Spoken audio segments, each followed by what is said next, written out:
Hey guys, welcome back to the Pandaemonium raid series. Of course, we are now covering Asphodelos of the Second Circle.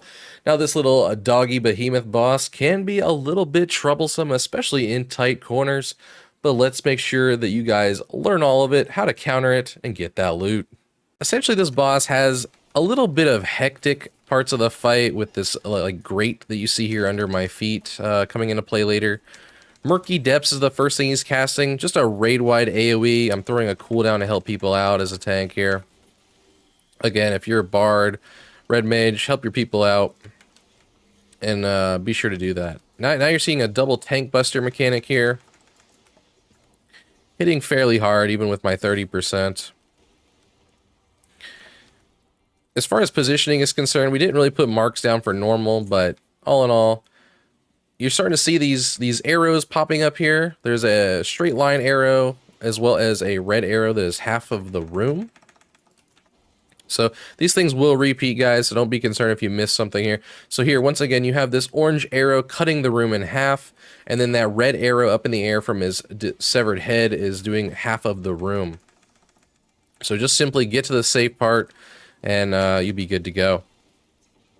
Murky Depths, once again, that is that heavy hitting AoE, so healers, be ready to heal a lot.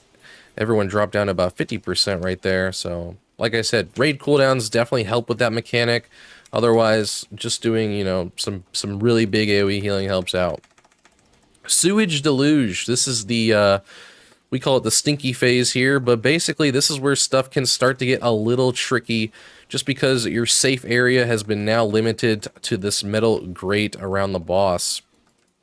And there will be lots of mechanics that actually happen with this, so if there's anything to pay attention to on this boss, it's definitely this part right here. Now, as you can see, we do have some spread mechanics going on. So everyone just sort of get safe point, try not to kill anybody. If it maybe helps, you could put some markers down possibly to make it easier so everyone's kind of in their own little area. Predatory sight, we now have these red arrows on our heads. You basically just want to get grouped up with people in order to not take damage from that. Once again, we have a shockwave centered around a corner of a room here. You can either take the knockback like they did, get pushed to a corner, or just use your knockback immunities. Both will work. This dislocation spell he's casting, he's going to dislocate his head, and it's going to end up somewhere around the room here. As we can see, it's right there. It does the same type of attack like it does when it is on his body, just a straight line mechanic.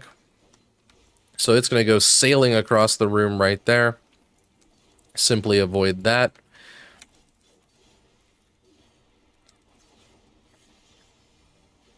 And now we see the tank buster mechanic over there where you need to run away from your entire raid group while the rest of the raid has this beam stack up mechanic. So both of those going off at the same time, everyone has some responsibilities here and some positions to pay attention to.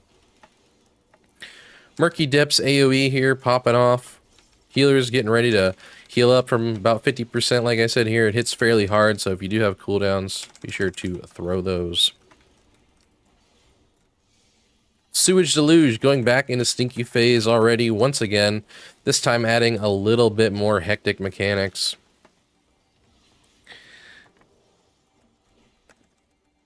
The biggest thing here is trying not to kill people, and if you're running out of space as far as where to stand with these types of circles, as you can see, if I move in melee range to the very front, somebody could stand behind me in theory and be safe. So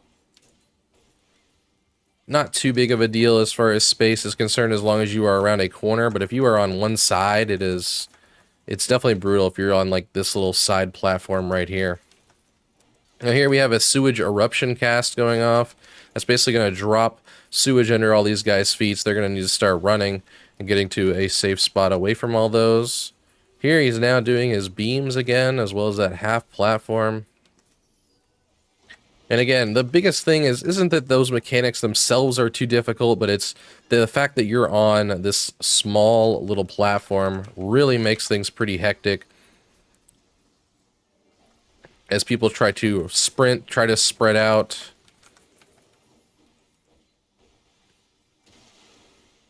Now here you saw, as long as you basically have one partner for that red mechanic, you're more than safe.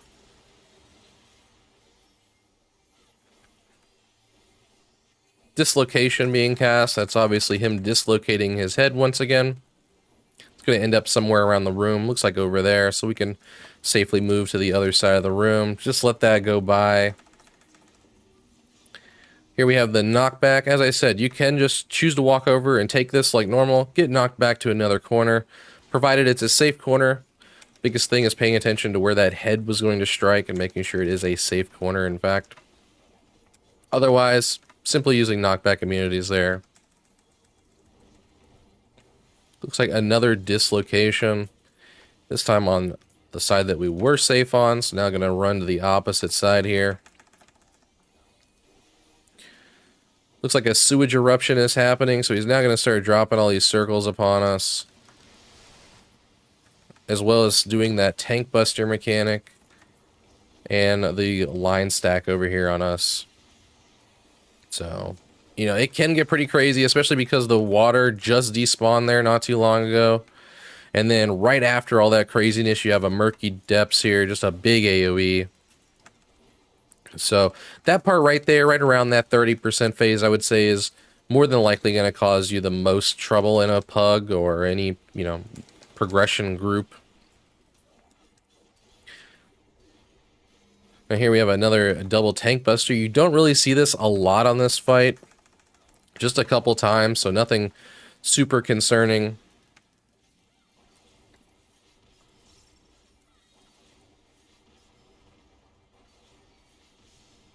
Sewage deluge. We're now going back into stinky phase here. Pretty much, like I said, just a simple 1-2, 1-2 phase change over and over and over. He just happens to make it more and more hectic whenever you go into this sewage phase right here. So there our guys are going to start spreading out. Try not to clip each other. And there are the arrows on the heads there. Remember the orange one there is doing that straight line. That red one is doing half a room. There those went off.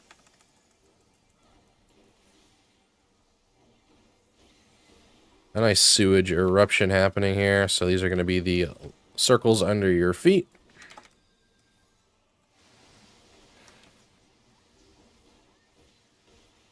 As you see, he's now doing those lines once again. Try to get to that safe location.